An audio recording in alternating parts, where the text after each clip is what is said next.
On this episode of China Uncensored, it don't matter if you're black or white, unless you're a panda. Then it's pandemonium. Hi, welcome to China Uncensored. I'm your host, Chris Chappell. You know, I've been hosting this show for 4 years, and people often ask me, Chris, do you ever have to deal with interference from China when making the show? And the answer is, I do. The first year of making this show was great. And then, 3 years ago, this little monster stole my limelight. No, that's not a naked mole rat. It's Bao Bao, the baby panda. Ever since Bao Bao was born, she's been on a non-stop panda cam that people have been watching instead of me on China Uncensored. Sometimes people say that pandas receive too much attention, right? Yes, thank you. I mean, why do people like pandas so much? Oh, look, she can hardly walk without falling down into a cute little tumble. How adorable. Oh, look, she's got her head stuck in a box. Look at me, everyone. I'm so freaking special. And now, Bao Bao is getting a free flight from Washington, D.C. to China, with even more legroom than first class. That thing is 6.5 feet long. And honestly, I'd rather eat bamboo than most airline food. Stupid pandas. Although I guess since she's flying Federal Express, you could call it Panda Express. Oh, they even beat me to that joke. Honestly, everyone's all like, pandas are so great, pandas are endangered, pandas are so cute. Fine, they're cute. But there's a bunch of them and only one of me. Wait a minute. Why is a panda born in the U.S. flying to China in the first place? So we knew before she was even born that one day she would have to go back to be part of the breeding population in China. Oh, right. It has to do with a little something called panda diplomacy. You may not know this, but every panda in the world, even one born in the United States, belongs to the Chinese government. So in the rare instance a panda couple in a foreign zoo has a baby, that panda cub has to be sent to China before it turns 4. This panda control is a way for China to spread its soft power.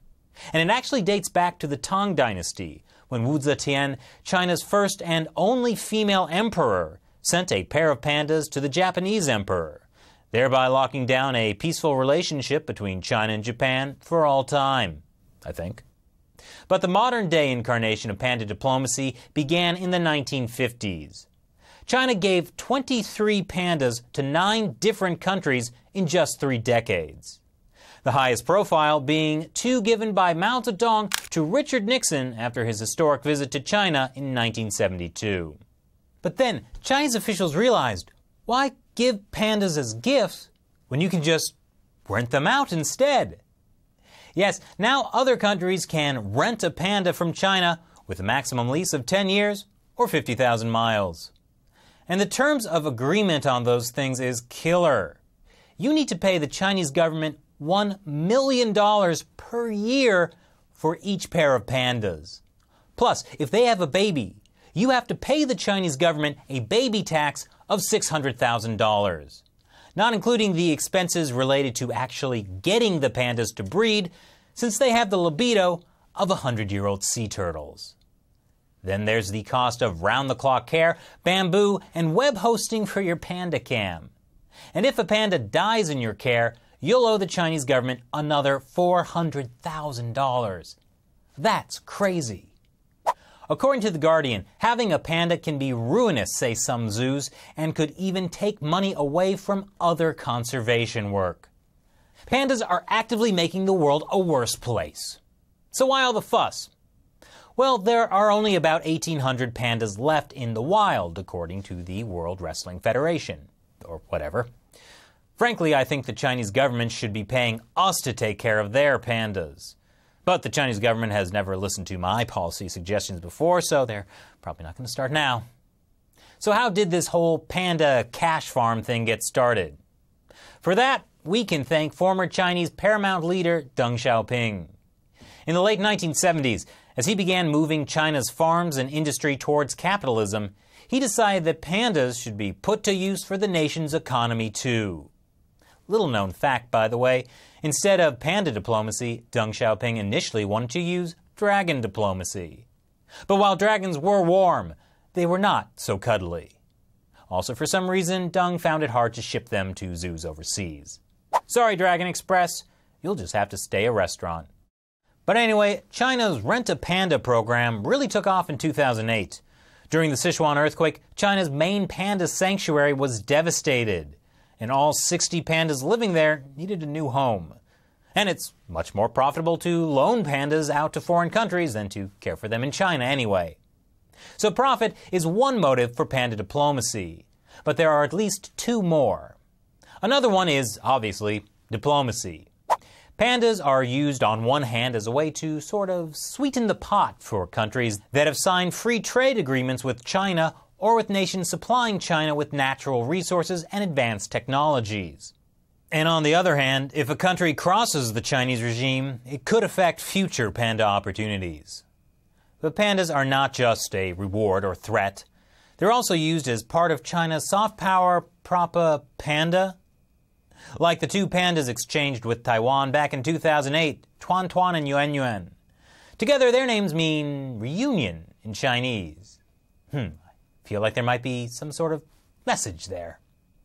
The two had a baby panda back in 2013, but because Taiwan sent their own rare animals to Chinese zoos in exchange for the pandas, in this special case, the baby doesn't have to return to mainland China, until, of course, everything in Taiwan returns to mainland China. But don't underestimate the soft power of pandas. Pandas, you see, always get good press. People love watching them. In 2013, state-run China Network Television even launched iPanda.com, where you can watch a 24/7 multi-camera stream of pandas scratching their butts, apparently. Stupid pandas being cute. And that's the problem with pandas. They're too warm and cuddly, just like the Chinese Communist Party, or rather, how it wants to be seen by the rest of the world. And that's their game. How could you dislike anything about China when their mascot is the panda? So I say, if the Chinese government wants America to send Bao Bao to China, good riddance. She's just a symbol of how the Chinese regime uses pandas for profit, international arm twisting, and soft power. Soft, cuddly power. I mean, sure, we've watched Bao Bao grow up from a cub into a spirited, independent panda that made us laugh and showed us what it was like to play again.